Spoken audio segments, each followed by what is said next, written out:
Hello, and welcome to another Northstar Talks Politics. Today, I'm going to talk a little bit about incompetence, malice,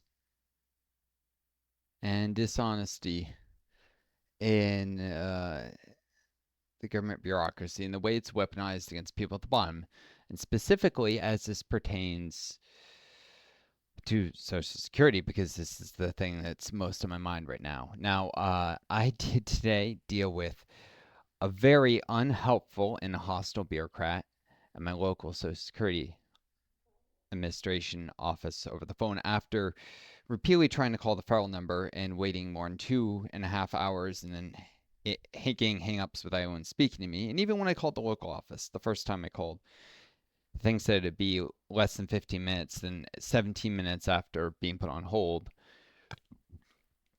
got disconnected without ever speaking to a person, called again, finally got someone, and then got a very hostile and possibly incompetent person.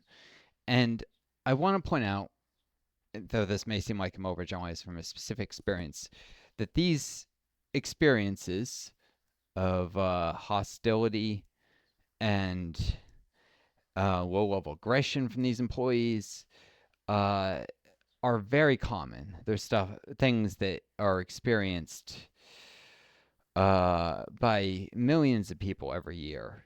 Um, First of all, this person was being confusing, contradicting themselves, and possibly outright dishonest. For instance, with the Social Security disability, there's a couple requirements. There's a duration of work test and recent work test.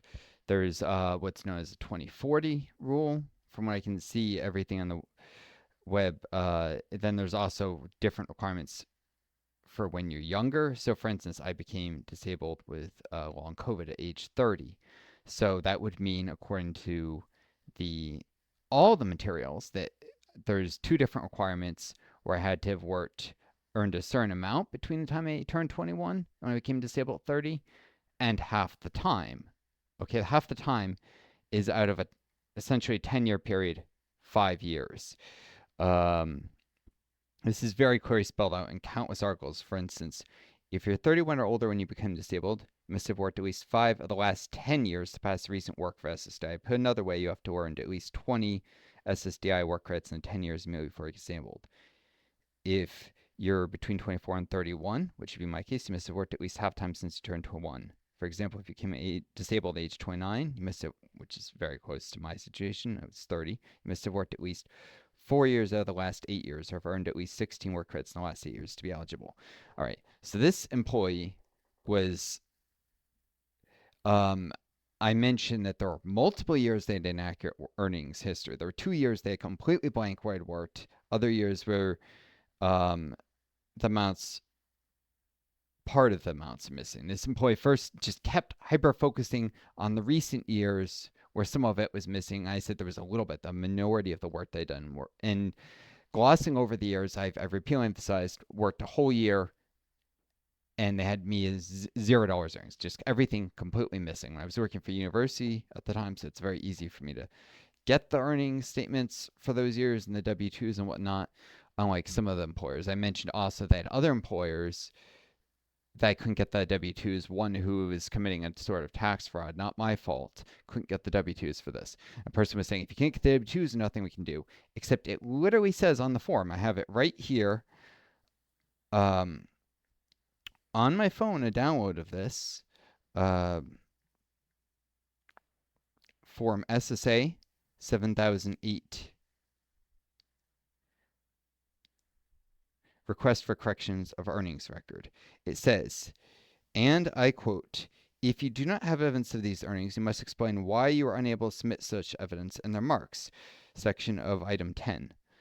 And it also talks about different types of evidence that aren't just W-2s. So that's not right lie. Are W-2s the easiest way for a person to correct the earnings record? Yes. Are they the only thing that can legally be accepted? No. So this person was lying to me. Then they were also trying to intentionally conflate the rule.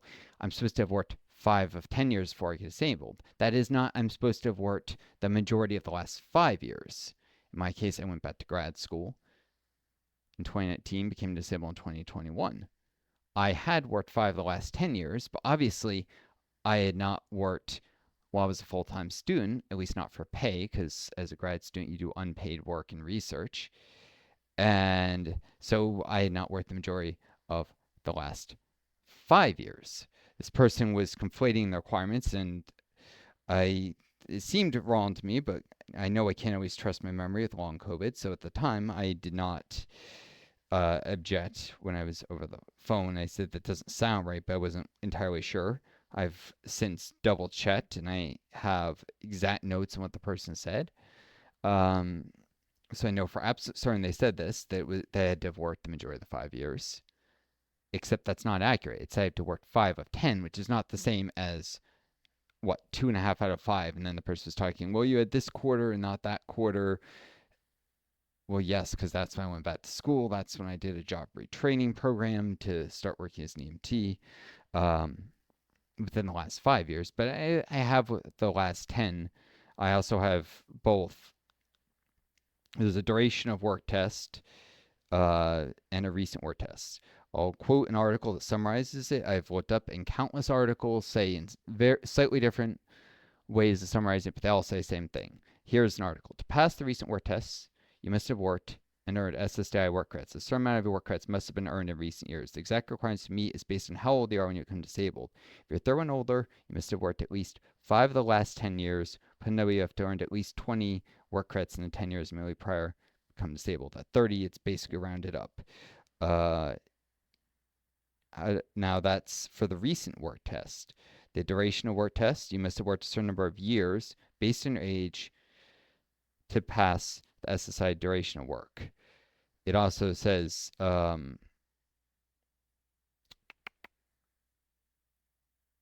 a different form that one of these tests doesn't even care when you worked, but by both when within that 10-year period. One's based on earnings, one's based on duration. I would pass both work tests, but by the person intentionally conflating the rules, maybe it was just an overtired person, but I also kept taught in a level, unchanging tone. At one person's like started accusing me of getting hostile when I was using exactly the same tone, because I'm very careful, because I know when these people don't want to deal with something. Another point I asked, and did this after I asked, all right, so this is 20 and this form says 18. So what's, she was saying was 5 of short of something. What's 20 minus 18?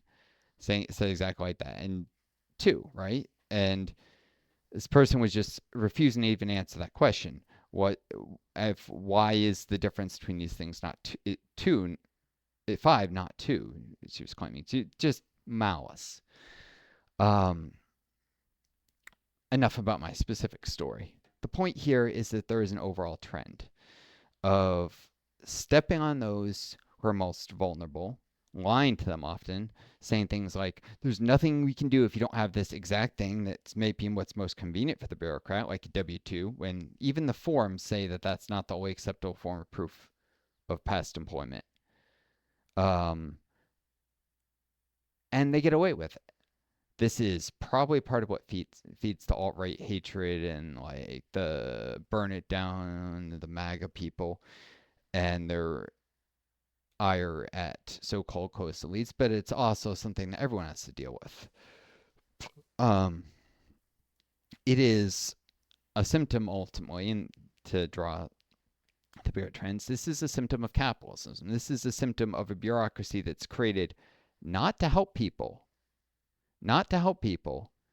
or serve the American people who do not write the rules, do not get to really choose their politicians anymore, because they are essentially, politicians are bought and sold with lobbyist donations, and people are just manipulating the voting based on political advertisements, and whoever has the most money for political ads usually wins. And of course, there's all sorts of propaganda, and you have things like even the CIA going and spreading propaganda on the internet, which it can claim it's international, but it's political propaganda that they know is going to come back and affect domestically the population. Control of news media, pressure on the news. So there's also a degree to which the population is propagandized on top of these paid political ads. So whoever gets in power can then spread propaganda to push their own ideology. So these rules aren't made by the people.